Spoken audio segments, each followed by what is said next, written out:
un tizio viene invitato a una festa in una villa. La festa inizia, lui sta lì dentro, gira per il locale con sto bicchiere in mano, no? A un certo punto si affaccia nel salone principale, tutti che ballano, c'è la musica, e nota in un angolo di questo salone una bellissima ragazza seduta a una sedia con un vestito lungo. E anche come, vedi, questa è bellissima, lui pensa, io con questa ci devo ballare. E si avvicina e gli fa, ciao, sei bellissima, vuoi ballare con me? Questa gli fa, no. Questo però gli va giù sta cosa, no? Parte un'altra canzone, ritorna lei e fa, e dai, facciamoci un ballo. Questa gli fa, no.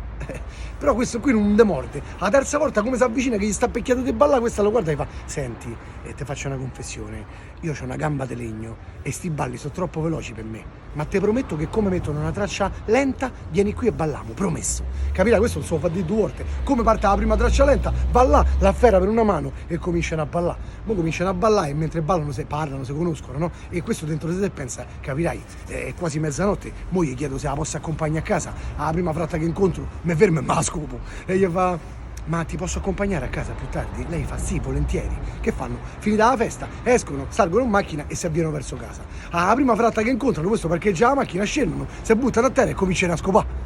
Mo' il caso vuole che sta fratta sta proprio davanti all'uscita di un ristorante. Mo' dopo un po' si spalanca la porta del ristorante e escono due amici imbriachi fracichi che barcollano e strillano. E uno di due gli fa quell'altro, aspetta un attimo che devo pisciare. Pia si allontana e si mette a pisciare vicino a sta fratta. Mo' l'amico suo che è rimasto fuori al ristorante non lo vede ritornare e comincia a fare così.